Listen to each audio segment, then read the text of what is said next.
Olá pessoal, eu sou a Juliana Conte, repórter do portal Drauzio Varela e criadora do podcast Por Que Dói. Sejam aí muito bem-vindos a mais um episódio. Hoje a gente vai conversar um pouco sobre reumatismo e dores reumáticas mais comuns, né? Só que assim, antes da gente seguir aqui com a nossa apresentação, é importante deixar claro que o termo reumatismo, ele nem existe, ele não é mais utilizado, porque na verdade reumatismo ele não é uma doença, mas um termo que os médicos utilizam para caracterizar um grupo de mais de 200 doenças que afetam aí principalmente as articulações, né? Que as pessoas conhecem como dor nas juntas, embora também possa afetar o sistema respiratório, gastrointestinal e a pele também. Então, só para dar um exemplo, né, de algumas doenças reumatológicas que podem causar dores nas articulações, a gente tem aí a artrite reumatoide, a gota, artrose e por aí vai. E não pense que reumatismo ele é coisa de velho não, porque criança e adolescente também pode ter essa condição. Por exemplo, a mais comum, né, entre essa faixa etária é a febre reumática, seguida aí da artrite idiopática juvenil. Mas, bom, eu vou parar de falar um pouco e deixar o Dr. Ricardo Xavier, né, que é presidente da Sociedade Brasileira de Reumatologia, explicar melhor, né, sobre esse universo das dores reumáticas. Olá, doutor, muito obrigado aqui pela sua presença hoje. Olá, Juliana, obrigado pelo convite. Olá a todos os nossos ouvintes. É um prazer estar aqui com vocês hoje, esclarecendo sobre as doenças reumáticas. Acho que não sobrou muito, né, depois dessa introdução que a Juliana fez. Eu acho que é legal, né, doutora, a gente falar, principalmente, né, que todo mundo fala, eu tenho reumatismo, né, um termo tão amplamente difundido, só que, na verdade, ele não quer dizer muita coisa, né, doutor? Fala um pouquinho pra gente o que tá por trás, né, dessa terminologia, das doenças, enfim. O termo reumatismo, ele vem do grego reuma, e reuma quer dizer fluido. Isso vem ainda lá dos tempos bem antigos, onde se acreditava que as doenças eram causadas por fluidos bons e fluidos ruins. E quando um fluido ruim desses se depositava nas articulações, é que os pacientes tinham dor nas juntas. E por isso que, então, todas as doenças que causavam dor nas juntas passaram a ser chamadas de reumatismo. Depois, é claro, com o avanço da ciência médica, foi se identificando que aquilo que se chamava de uma doença só, reumatismo, na verdade eram várias doenças, e hoje, como falaste muito bem, mais de 200 doenças são consideradas doenças reumáticas, cuja principal característica é a chance que elas têm de causarem dor, inflamação nas articulações, mas também nos músculos, nos tendões, nas bursas, né, que a gente fala, as bursites. Tudo isso a gente considera hoje como doença reumática. Tá, e como exemplo, assim, doutor, das mais comuns, né, qual que o senhor pode falar pra gente um pouquinho? Bom, as mais comuns, né, realmente são essas doenças que a gente chama de periartrites, né, doenças que afetam ao redor da articulação, que é as tendinites, bursites, né, que todo mundo tem alguma vez na vida. Em geral, são doenças mais tranquilas de tratar, são mais relacionadas ao esforço repetitivo. Depois a gente tem um grupo de doenças que são com caráter mais degenerativo, mais de desgaste. Aí se encontra o que o pessoal chama de artrose. Hoje os médicos estão trocando o nome de artrose para osteoartrite, né? Um termo um pouco mais sofisticado, que representa um pouco melhor do que acontece dentro da articulação. O que esses pacientes têm é um desgaste da cartilagem da articulação, e esse desgaste é muito associado com a idade.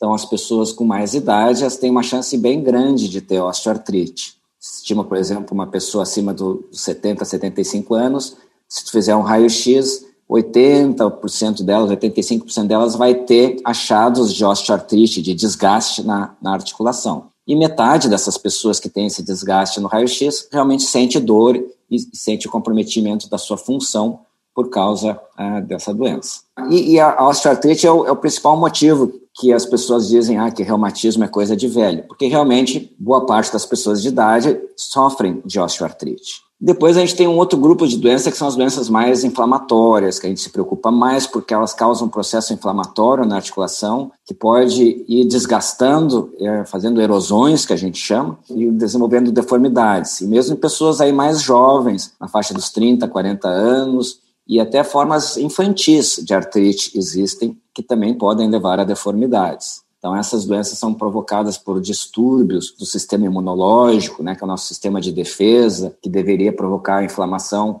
somente diante de uma invasão de um micro-organismo. O sistema imune fica meio desequilibrado e começa a fazer inflamação nas articulações, e a gente nem sabe muito bem por quê, mas essa é uma inflamação que persiste e vai destruindo as articulações. Por exemplo, a artrite reumatoide e a artrite idiopática juvenil estão nesse grupo de doenças. São as mais comuns, assim, né, doutor?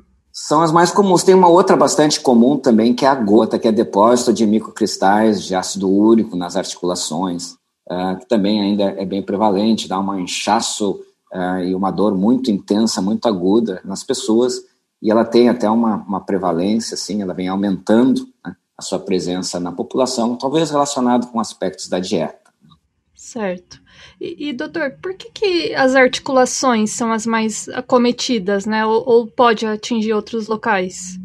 Sim, por exemplo, na osteoartrite, que é um desgaste da cartilagem, da articulação, então ela é uma doença, né, primariamente da articulação propriamente dita, né, já por definição. Uhum. Mas as outras, por exemplo, a artrite reumatoide, a mesma gota, e tem um grupo de doenças mais raras, tipo o lúpus eritematoso sistêmico, né, então tem umas doenças felizmente mais raras, mas mais complexas e que também são de caráter autoimune. Essas doenças podem afetar virtualmente qualquer parte do corpo, né? Então, as doenças reumáticas elas têm essa característica de afetar as articulações, mas elas podem afetar a pele, pode afetar órgãos internos, coração, pulmão, cérebro. Então, realmente existe uma gama bastante grande de variedade de manifestações que as doenças reumáticas podem apresentar. Certo. E no caso, um dos principais sintomas dessas doenças, eu acredito que seja a dor. Só que, por exemplo, as dores articulares, elas ocorrem por diversas razões, né? Por exemplo, a pessoa pisa de mau jeito, exagera nos exercícios e as articulações podem ficar doloridas. Só que assim, o que diferencia uma dor reumática da dor ocasional, provocada por traumatismo ou prática errada, né, de exercícios? Essas dores que podem acontecer por prática errada de exercício, elas podem acontecer, por exemplo, de sobrecarregar um tendão, um músculo, né? Isso a gente também considera como sendo uma doença, tão classificadas como doenças reumáticas também. Apesar de não ser essas doenças reumáticas que a gente está mais acostumado a falar, uma doença crônica, né, que incha a articulação. Então, elas também estão classificadas com qualquer coisa que pode afetar a articulação, sim. Agora, um trauma, uma ruptura de um tendão, uma ruptura de uma cartilagem, isso a gente já considera mais da área do traumatologista, né, que é o cirurgião do sistema musculoesquelético. Então, basicamente, essa é a divisão que a gente costuma fazer. Então, o reumatologista é o clínico do sistema musculoesquelético, né, músculo, ossos e articulações, e o traumatologista, o ortopedista, é o cirurgião do sistema musculoesquelético. E ele cuida também dessa questão dos traumas. Certo. Mas no caso, a característica, né, dessas dores, o que diferencia, né, doutor, uma dor reumática de uma dor, por exemplo, de uma pessoa machucou fazendo alguma atividade? A característica maior é a cronicidade, né? São pacientes que têm dor, por exemplo, se tu machuca, isso vai ser uma dor por trauma, né? Ela vai ter um período mais curto de duração, enquanto as dores reumáticas, elas são crônicas, né? Então, passa semanas, o paciente continua com dor e vai piorando. Esses pacientes podem, além da dor na articulação, eles podem ter inchaço da articulação. A articulação, às vezes, pode ficar até quente, né, portanto, por um processo inflamatório bem intenso que está acontecendo. E uma outra característica das artrites, vamos assim dizer, é o que a gente chama de rigidez matinal. Então, o paciente, quando acorda, ele sente as juntas como se estivessem bem travadas, com dificuldade de movimentar as articulações das mãos, dos pés. Esse travamento, né, que a gente chama de rigidez matinal, é muito característico das artrites. Então, são pacientes que precisam buscar atenção médica. Certo. E, doutor, eu não sei se isso é um mito, mas vira e mexe, alguém pergunta por que o frio ajuda, né, a piorar esses quadros de reumatismo. Mas isso é verdade ou não tem nada a ver? De fato, os climas frios, assim, sempre se fala que piora a dor. Uma coisa bem, bem curiosa, já foram feitos vários estudos, né, e alguns estudos mais recentes, com muitas pessoas, mais de 14 mil pessoas, onde eles acompanharam as pessoas com dores, né, não só dor por reumatismo, mas qualquer tipo de dor, e eles acompanhavam, né, pelo telefone celular, aonde que elas estavam, né, e qual era a temperatura e as condições climáticas, né. E ela tinha de botar lá um diário de como é que era a dor, né, a intensidade da dor que ela estava sentindo naqueles momentos. E o que se observou assim é que a associação mais forte de condição climática com dor foi a umidade. Então, quanto mais úmido, maior era a sensação de dor que as pessoas reportavam. Depois teve também vento ou baixa pressão, também foi associado com mais dor, né? E o frio, na verdade, foi o menos associado, tá? Então, mas teve lá uma certa correlação. Então, existe uma verdade, né? O frio, as pessoas tendem a sentir mais dor com frio, mas não é o principal fator climático, né? A umidade, por exemplo, foi o fator mais fortemente correlacionado.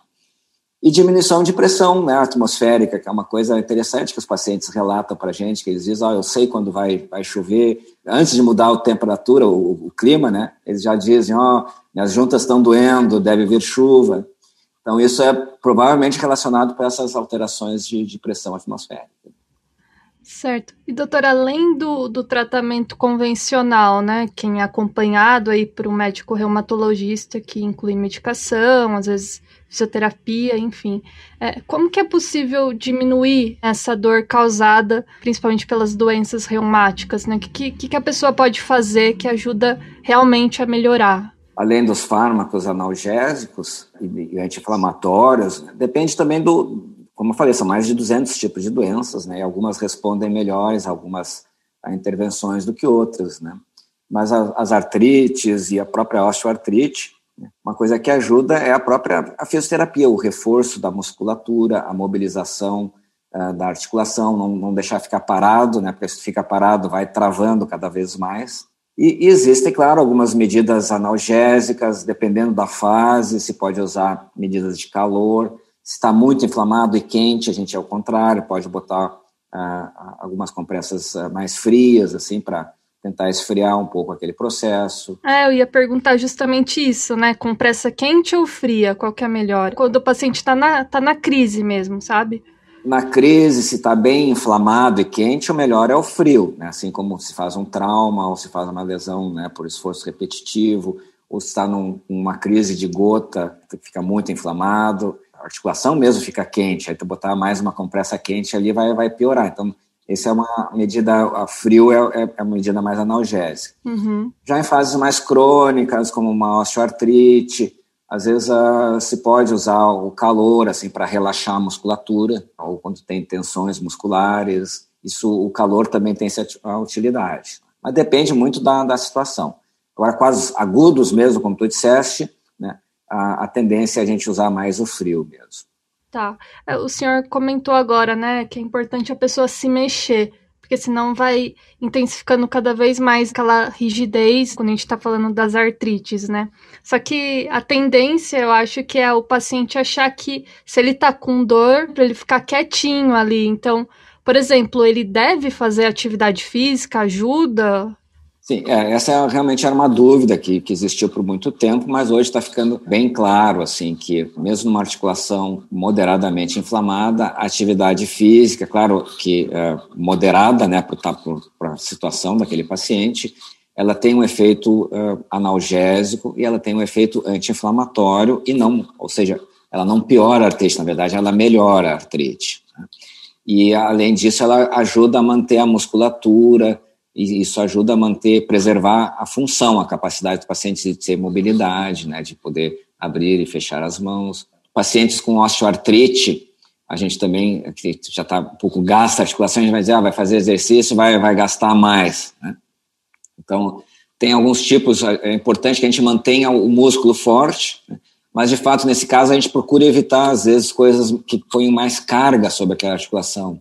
Então, se tem um joelho com osteoartrite, não é bom ficar pulando em cima do joelho ou nem fazendo um exercício que carregue muito peso, né, que aumente a carga. Mas natação, né, ou, por exemplo, ciclismo, atividades de yoga, até dança, né, são coisas perfeitamente factíveis de fazer e que ajudam o músculo a ficar forte e estabiliza aquela articulação que já está com aquele desgaste. Então, o exercício, sim, é fundamental para esses pacientes. Dependendo, né, da avaliação médica, seria recomendado atividades de menor impacto, né, doutor? Assim, para não prejudicar ainda mais. Nessas articulações que estão com desgaste ou se está numa fase inflamatória, né, então a atividade de menos impacto é recomendado. E no caso, a dor tende a passar com o tempo ou ele vai piorando cada vez mais com a idade? Depende do diagnóstico, né? Então, a dor, por exemplo, que está mais associada com a idade é a do desgaste, da osteoartrite. E essa não existe assim uma tendência de quanto mais idade, mais dor. Ela evolui, às vezes, em ondas, né? Tem períodos com um pouco mais dor, tem períodos que a dor até fica bem tranquila. A gente sabe que quem faz atividade física, esses períodos sem dor, eles ficam até mais prolongados, né? Já uma outra doença como a artrite reumatoide, por exemplo, aquele processo inflamatório é continuado, né? Se o paciente não fizer o tratamento adequado, aquela inflamação, aquela dor, aquela rigidez vão continuar sempre piorando até destruir a articulação. Então, esses pacientes a gente tem que fazer o tratamento e existe hoje bastante opção terapêutica para melhorar esses pacientes. Então, de novo, depende do diagnóstico que a gente está lidando, né? Qual a doença reumática específica. A gente já comentou, né, nessa entrevista, eu falei na introdução, mas reumatismo não é coisa de pessoas mais velhas, né, doutora? A senhora até falou, crianças podem ter, adolescentes. Fala um pouquinho das diferenças da artrite idiopática juvenil. Isso mesmo, a artrite idiopática juvenil, a gente chama aquelas artrites que começam lá antes dos 16 anos de idade, e tem também diversas formas, né, dessa doença. Tem algumas que pegam nenês, né, jovens, né, até recém-nascido podem ter doenças reumáticas, podem ter artrite. E as manifestações, de novo, depende da faixa etária. As crianças menores a gente mais nota porque ela não mobiliza muito aquele membro, né, fica com a perna mais paradinha, ou às vezes se toca no joelhinho, a criança chora, então a gente percebe aí que tem dor naquela articulação. Já as crianças mais velhinhas já começam a dizer, não, tá me doendo o joelho, né, começa a ter dificuldade para correr, relata na escola, os meus coleguinhas correm, eu não consigo alcançar. E as articulações também podem ficar inchadas e quentes, né. A outra doença que eu falei do lúpus, né, o lúpus afeta mais mulheres durante o período fértil, né? Então já desde a adolescência até os 35, 40 anos, aí é o pico, né, do lúpus eritematoso sistêmico. Então são mulheres jovens que chegam e começam também a ter dores articulares e uma série de outras manifestações, como lesões de pele, alergia ao sol, que a gente chama, né, fotossensibilidade, queda de cabelo, dor nas articulações. Com alguma dessas manifestações também tem que procurar, né, a assistência médica para avaliar essa possibilidade de estar tendo uma doença reumática. E o tratamento nas fases mais iniciais, os pacientes tendem a responder bem melhor. Perfeito, doutor. Bacana as explicações. Tem algo que, de repente, eu não perguntei e é importante a gente reforçar aqui no bate-papo? Não, acho que talvez o importante é reforçar isso aí. Se a pessoa tiver, né, dor articular, inchaço, ou se sentir travado, especialmente quando acorda pela manhã, tem que procurar um médico, tem que procurar assistência médica, né? Pode procurar, seja um clínico geral, ou seja um reumatologista, que já é o especialista. Não pode atrasar esse diagnóstico, né? Quanto mais cedo a gente manejar essa situação, e nós temos tratamento efetivo para a maior parte das doenças reumáticas, melhor é o resultado depois, né? Então, vamos dizer assim, reumatismo é coisa de velho, e não tem nada que a gente possa fazer, e é coisa da natureza, né? Isso não é assim, tá? Então, como eu falei, dores nas articulações, buscar um médico, buscar o tratamento, que a gente tem muita coisa que a gente pode estar fazendo para garantir, né, que essa pessoa mantenha sua mobilidade, uma boa qualidade de vida. Que é o mais importante. Perfeito, doutor. Muito obrigado pelas explicações. E eu espero que ajude, né, as pessoas que estão nos ouvindo e buscando orientações. Muito obrigado. Qualquer coisa, a gente está às ordens aí. E para quem não sabe, o Porquê Dói, ele vai ao ar uma vez por mês, com episódios inéditos. Então, não deixa de assinar o nosso feed nos agregadores de podcast e também seguir por lá as redes do portal Drauzio Varela. Lá você também encontra outros podcasts da casa, como o DrauzioCast, Saúde Sem Tabu e outras histórias. Muito obrigado, pessoal, e até a próxima!